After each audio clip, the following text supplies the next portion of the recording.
Hi friends. இந்த வீடியோவில் நம்ம எதை பற்றி பார்க்க போகிறோம்னா ஏபிஐ கேட்வே அப்படின்னா என்னன்னு சொல்லி பார்க்க போகிறோம். ஸோ ஏபிஐ கேட்வே வந்து இப்போ நம்ம சீனியர் லெவல் இன்டர்வியூவில் நீங்கள் அட்டன் பண்ணுறீங்கன்னா இது வந்து ஒரு இம்பார்ட்டண்டான கொஸ்டினாக இருக்குது. ஃபஸ்ட் வந்து இது என்ன ப்ராப்ளத்தை வந்து சால்வ் பண்ணுது, எதுக்காண்டி இது தேவைப்பட்டுச்சு அப்படின்னு சொல்லி பார்ப்போம். ஓகே, இப்போ ஸ்டார்டிங் அந்த 2000 அந்த ஏரியாஸில் என்ன இருந்துச்சுன்னா மைக்ரோ சர்வீஸ் அந்த மாதிரி ஒரு கான்செப்டே கிடையாது. டேரெக்டாக வந்து ஒரு ஒரு கிளைண்ட் இருக்கும்.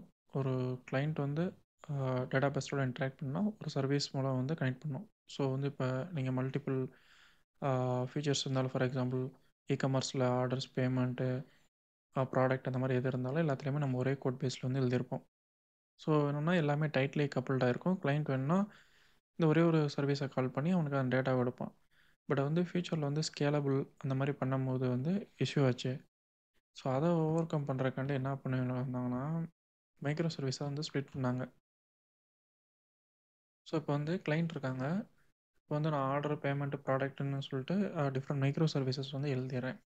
எழுதுனதுக்கப்புறம் என்ன இஷ்யூ ஆகுதுன்னா, இப்போ கிளைண்ட்டுக்கு வந்து யார் யார் அப்படின்ற மைக்ரோ சர்வீஸ் நான் யார் யார் எந்தெந்த மைக்ரோ சர்வீஸை காண்டாக்ட் பண்ணுறேன்னு சொல்லிட்டு டைரெக்டாக எக்ஸ்போஸ் ஆகிடுது ஒன்று.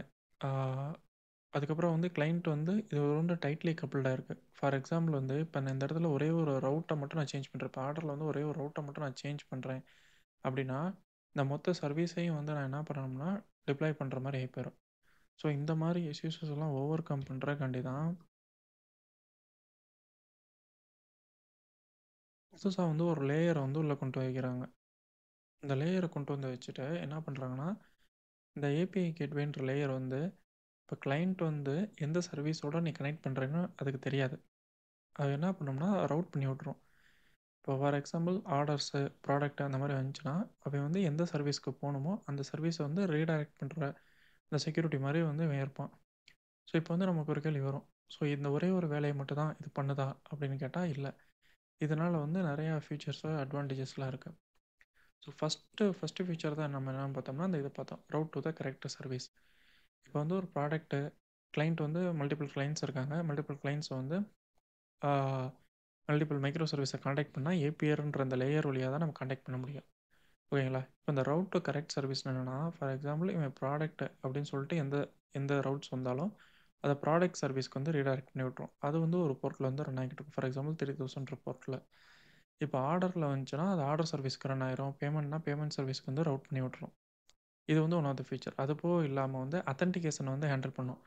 இப்போ என்ன பிரச்சனைனா, இப்போ இங்கே இங்கே பார்க்கும்போது என்னென்னா, இப்போ ரவுட்டிங் மட்டும் தான் இது பண்ணுச்சு அப்படின்னா, இப்போ வர ரிக்வஸ்ட் வந்து யூசர் வந்து வேலிடான யூசரான்னு சொல்லி எப்படி கண்டுபிடிப்பீங்க? ஸோ ஒவ்வொரு மைக்ரோ சர்வீஸ்லேயும் நீங்கள் அந்த லாஜிக் எழுதி வைக்கணும். ஸோ இப்போ என்ன பண்ணலாம்னா அந்த வேலிடேஷன்ற அந்த லாஜிக்கை வந்து நம்ம ஏபிஐ கேட்வேல எழுதிடுவோம்.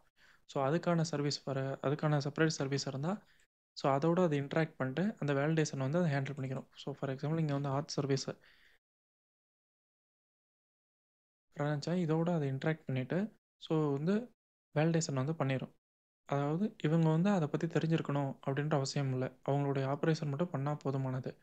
ஸோ அந்த அத்தன்டிகேஷனு, மிடில் வேர்ஸு இதெல்லாம் வந்து ஹேண்டில் பண்ணுறதுக்கு வந்து இது வந்து யூஸ்ஃபுல்லாக இருக்கும். ப்ளஸ் வந்து ரேட் லிமிட்டிங் வந்து பண்ணலாம்.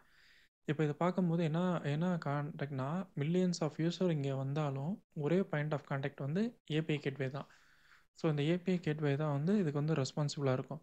ஸோ அங்கே வந்து அப்போ வரும்போது ரேட் லிமிட்டர்ன்ற ஒரு கான்செப்ட் வரும்.